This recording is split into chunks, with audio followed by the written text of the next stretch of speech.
Hey, friendo, Steve here. And Larson. And welcome back to Going In Raw News Brief. We got a packed news brief today, but before we get started, quick update.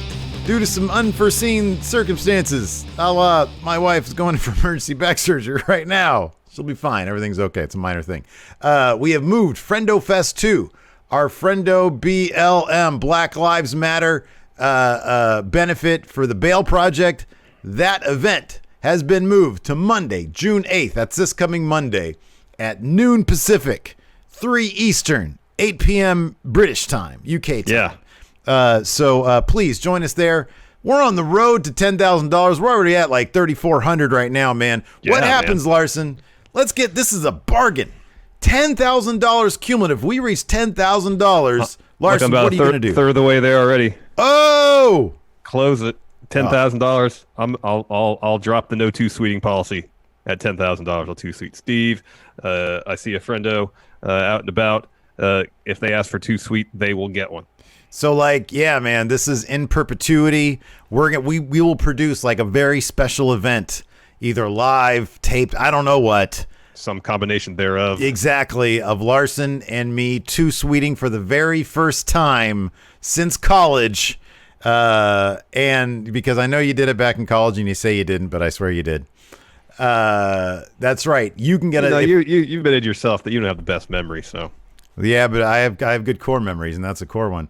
Where was it then? Where was it? Where was it? Where were we when I two sweeted you? Oh, probably at an apartment somewhere. So yeah, Larson's gonna be too sweet and left and right, man. When the vaccine is out and we're back at wrestling shows, packed into those places, coughing in everybody's mouths without a care in the world, you can have Larson. Ooh, too sweet you. We got to get to $10,000. We got to get to $10,000, and we got rewards there. Get a custom piece of Steve wrestler art. Get some custom music from Larson. That's going to be going out as soon as we're done. Yep. Yeah. So good stuff. Anyways, enough of that. Let's get into the news. Yeah, let's do that. First, Adam Cole. So we've been hearing rumors for a little bit, the last few weeks, that Adam Cole's deal with the WWE is set to expire soon. And then Wrestling Inc. is reporting that Cole's contract expires in August, and he has yet to sign a new deal with the company. Of course, his girlfriend, Britt Baker, works for AEW. He is close with the Young Bucks, Kenny maybe too. And so if he were a free agent, you'd think AEW would be interested. But hold on there on these Adam Cole to AEW stories, because Raja.com has a conflicting report which states, quote, I heard from multiple sources that Cole actually signed a 3-year contract with WWE sometime last year, meaning he's going to be with the company for at least another 2 years and isn't going anywhere anytime soon. So, Larson, will he stay or will he Cole?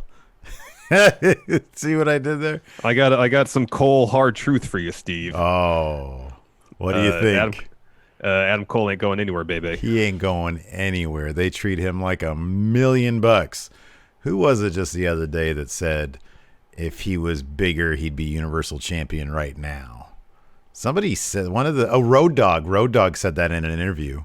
Really? Yeah, he said Adam Cole. He said he has got everything, and if he was 6 feet, he said if he was Karrion Kross's size, he'd be Universal Champion right now, and if he wasn't, he'd be wondering what's wrong with the company, which we all kind of wondered that anyways. But anyways, yeah, I think you're right about that, man. I don't think he's going anywhere a year as NXT champion. Yeah. So Sean Ross Sapp tweeted this out today. It might, I think it does relate to this story. Mm-hmm. A story from Fightful back in February, which says, quote, Fightful Select learned that several NXT talents got significant raises back in October when the new television deal with the USA Network kicked in. We heard it wasn't exactly Raw or SmackDown money, but was substantial for those that ended up signing them compared to what they were making before. Yeah. So assuming Adam Cole was amongst this group of talent who signed new deals in October, and assuming they were 3-year deals as Raja.com is stating, then yeah, he's got basically 2.5 years left on this. It also wouldn't surprise me, given that we had heard a rumor not that long ago that there was some sort of big invasion type storyline planned for this past summer. Or this summer, we're sort of in summer right now. This upcoming summer, yeah. Upcoming summer. But because of the pandemic, it just needed to happen in front of a big crowd. Given that was supposed to, it would not have surprised me at all if it was an NXT type thing and he would have been the focal point of it. Given how popular a lot of the Survivor Series stuff was last year, when we saw the NXT invasion on that Smackdown when everybody was stuck in Saudi Arabia. He had that main event with Daniel Bryan, which everybody was raving about. WWE loves Adam Cole. Yeah. When they did the NXT crossover for Survivor Series, Adam Cole, he made a star of himself in front of a larger audience. Of course, those of us who have followed his NXT career know that he's got top company guy written all over. Oh, for sure. Even going back as far as Ring of Honor, where he was top company guy. Mm-hmm. So he's got the ability, he's got the talent, he's got the mic skills to carry any world title in any promotion, in any part of the world. Yeah. But as Road Dogg mentioned, the quote you mentioned, the only thing that potentially may hold him back in the eyes of the powers that be in WWE, Vince, is that he's not 6'2". Yeah. Yeah. He's probably 5'10". Yeah. We with Daniel Bryan, a couple other wrestlers, they've managed to find great success despite not being in the typical Vince mold. Yeah. And so hopefully, he and Kevin Owens are really good friends. Mm-hmm. Hopefully Kevin Owens, if he feels like Adam Cole isn't getting the opportunities he deserves, can speak up for him. Yeah. I feel I have little doubt in my mind that Adam Cole would be willing to speak up for himself either. Yeah. So, assuming that he gets the opportunities, he'll be fine. Yeah. He'll go far. I agree. Did you see that? He did like Instagram or something, Q&A, and he had to stare down with the hamster. I didn't know if that was faked because I just saw the one little bit of video where he was having a stare down with it. But I didn't know if I was like, oh, that's kind of funny. Somebody photoshopped this or put this in, and I didn't know how real it was. I hope it was. I was like, oh, this is silly. I didn't endeavor to look for the backstory if it was real or not. I just assumed it was fake. But if that's true, that's hilarious that he actually did that. That is hilarious. So maybe not as hilarious. Jaxson Ryker, not shockingly at all, has some backstage heat because he tweeted out praise for a white supremacist, Larson. We spoke earlier this week about Forgotten Sons member leader, maybe, I don't know, Jaxson Ryker. I don't know what the mascot. I still say mascot. He's the heater, the heavy the heater. Yeah, tweeting out support of President Trump and many within the WWE locker room, including Kevin Owens, Mustafa Ali, and Sami Zayn, expressed their frustration with his comments. According to the Wrestling Observer newsletter, they are the only wrestlers upset with Ryker's statements, as Meltzer is reporting that, quote, according to one person high up in the company, the belief is that Lale, what's his first name? Chad Lale? What? Chad Lale can't be fired for expressing freedom of speech. Of course, we know that. But that the locker room is fuming at him. Meltzer also adds that, quote, privately, the vast majority were not happy with Ryker's comments, and that, quote, one person suggested that after what happened this week, the actual gimmick they were portraying, even had Ryker had he not said it, had he not tweeted it, would be tough to continue, and that's totally true. I tell you, yeah. This is interesting times we're in. You think maybe he'll kick in for the Friendo BLM cause, dude? Who? Jaxson Ryker? Yeah.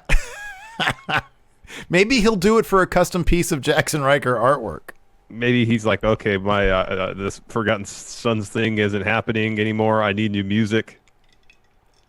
Here's $100 for a new. I don't know. Do you think they're going to take him off TV? Not him, but the Forgotten Sons. If they're going to re-gimmick them, and they kind of have to. I mean, I know they've already taped SmackDown. Is there? Wait, what's the tag scene right now? New Day have the titles. They're in the thing with New Day right now. They're in the thick of it for sure. And then that's right, Miz and Morrison. They're taking on Braun. Mm-hmm. And that leaves, the Usos are out. Yeah. So we'll see. And unless then they do something kind of on the fly, in terms of a rebrand. Lucha. Or bring up another. Hey, they got plenty of tag teams there in whatchamacallit in NXT. Bring up Lorcan and Birch. Make them a big deal. It seemed like maybe they might, because it seemed like they were going to be in the thing with Imperium, and then they lost the three-way match on NXT this week. So or bring up those guys. Bring up Breezango. Yeah. All sorts of great talent out there. Do a trade. AJ went to SmackDown for undecided picks. Send somebody else to SmackDown for more undecided picks. Say, hey, SmackDown got AJ Styles, and now on SmackDown also for AJ Styles, this tag team from Raw. But what is Raw getting? They have a tag team they just don't use on SmackDown also, Heavy Machinery. They totally could actually put those guys together. That's true, but Otis is a singles wrestler now. Yeah. Speaking of other huge main eventers like Otis, let's talk about Hulk Hogan, and there seems to be some at least decision that we can point to now as to why Tony Khan said Hulk Hogan is banned from AEW along with his racist wife.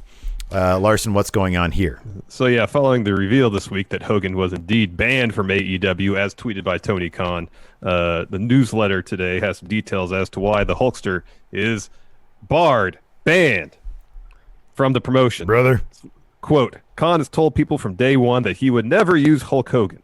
This is apparently a quote from Tony Khan. What he said on the tape long before George Floyd. I've told people I can't work with Hulk Hogan.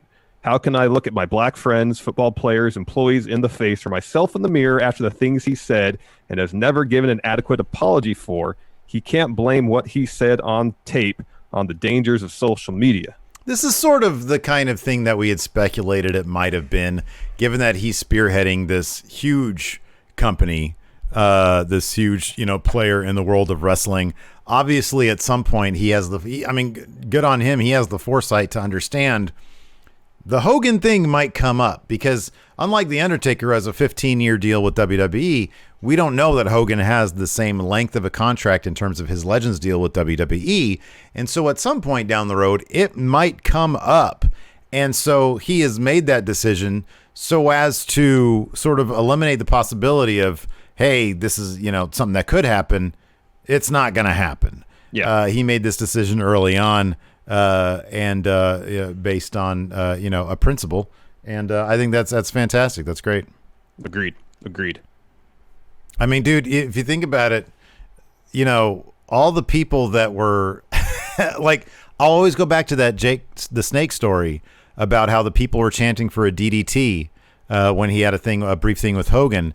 And Vince was thinking of running with him versus Hogan. And as soon as he heard the crowd chanting DDT on the spot, he said, sorry, not going to happen.